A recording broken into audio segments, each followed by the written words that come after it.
Moving to the second generation of modern computers, or the second generation of electronic computers, we have the transistor.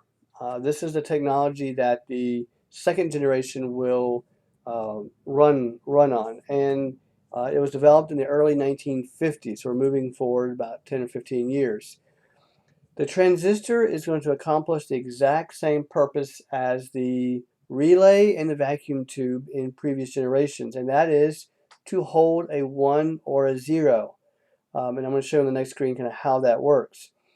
This is also very important because it allows things to get much smaller. You'll see in the next slide how small this device is. Now, again, to pause from the world of computers and where do we see transistors, a very popular type of radio in the 1950s. People were buying by the millions, whereas a transistor radio. And let me kind of show you an image of that.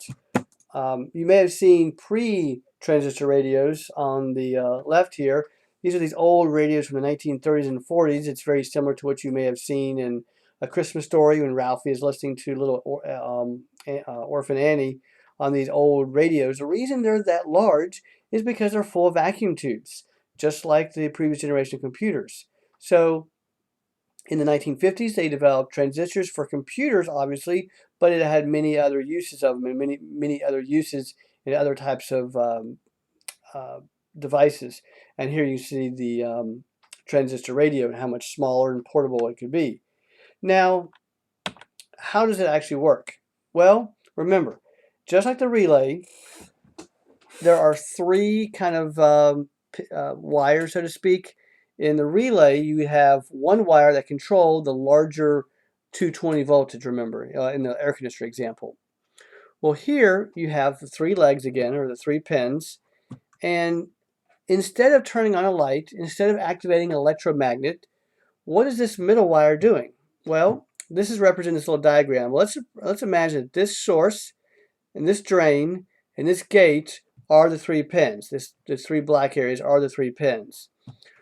When a positive charge is added to this wire right here, as you may recall from chemistry, opposites attract. So when a positive charge is sent down this wire, what does it attract? It attracts all the electrons.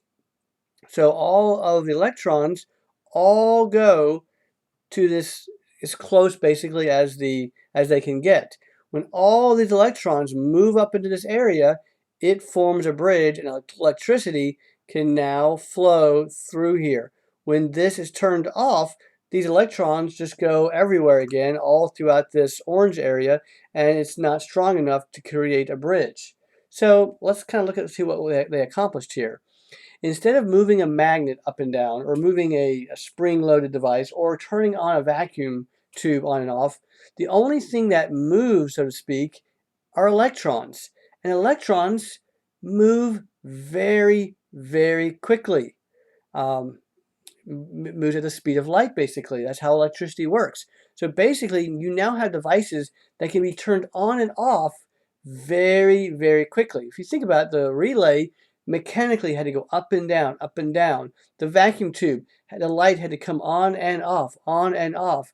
And that took, not as long as the relay, but much, much longer than a electron does to move around a container. So simply put, you have electrons moving back and forth to turn on and off this switch so that when they are all in this position, electricity goes through here. When electrons can flow through here, this transistor is in the on state.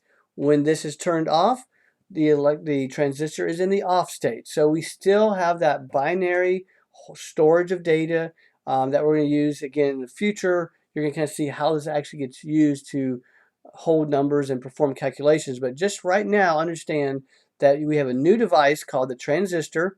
It was developed in the 1950s. To see the scale there, you can see it's about the size, smaller than your fingernail, although they can make these much smaller.